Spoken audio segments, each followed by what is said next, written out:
معانا النهاردة ديكور سهل وبسيط وترندي، وهنعمله ايه بخامات بسيطة قوي. علبة زبادي، هاخد الطارة بتاعتها بالشكل ده من فوق، شوية خيط باللون اللي انتوا عايزينه والخامة اللي انتوا عايزينها. هبتدي اربط كده اول الخيط بتاعي في الطارة بتاعتي، وابتدي بعد كده الف ورا بعضه بالشكل ده. تكون لفتي يعني لفة ورا لفة، يكونوا جنب بعض متناسقين مش فوق بعض، ويكونوا كده شادة ايدك تمام عشان تطلع الطارة شكلها حلو يعني.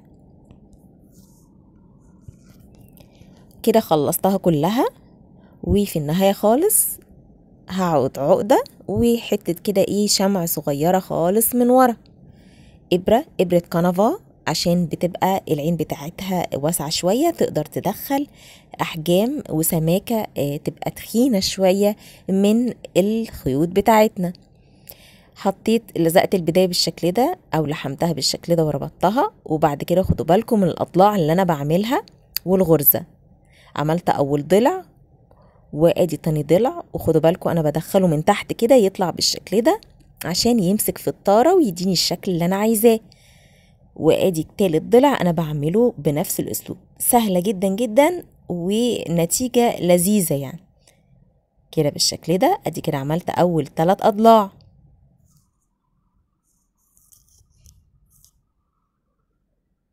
وادي الضلع الرابع، وادي الضلع الخامس هيلتقي مع نقطة البداية. شفتوا نقطة البداية دي؟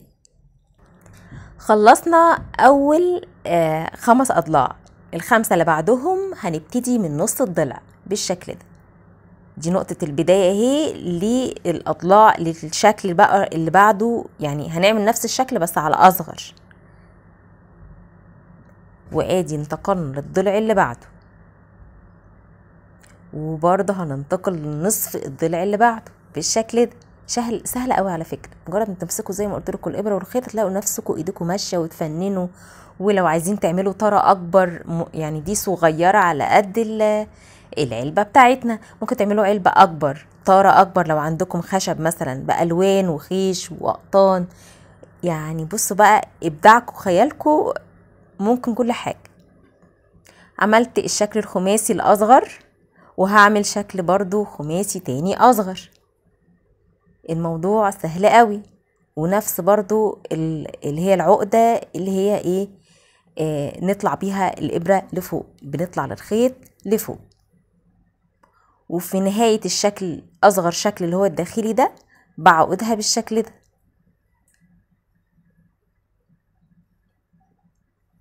اهو زي ما احنا شايفين. ونسيب بقى حتة خيط طويلة شوية عشان تتعلق منها. بقت معانا بالشكل ده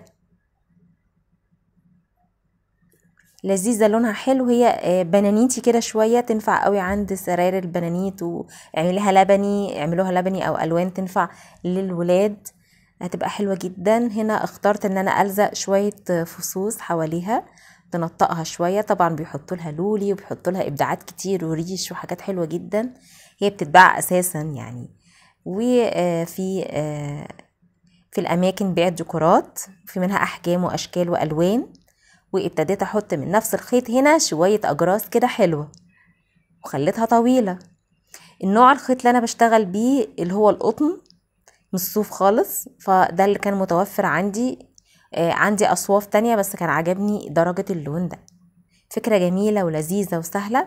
اتمنى تكون الفكرة بتاعت النهاردة عجبتكم. لايكات عالية يا ريت، دعمونا كده وشجعونا عشان نواصل. انا صرحت الجزء ده وبقت كده معانا لذيذة سهلة ومش مكلفة خالص خالص خالص، وكمان تنفع مشاريع على فكرة. استنوا الجزء اللي بعد ده، برضو هنكمل فكرة تانية لنفس علبة الزبادي، فكرة لذيذة برضو وسهلة. وكنا عملنا حاجات قبل كده من علب الزبادي جميلة جدا على القناة.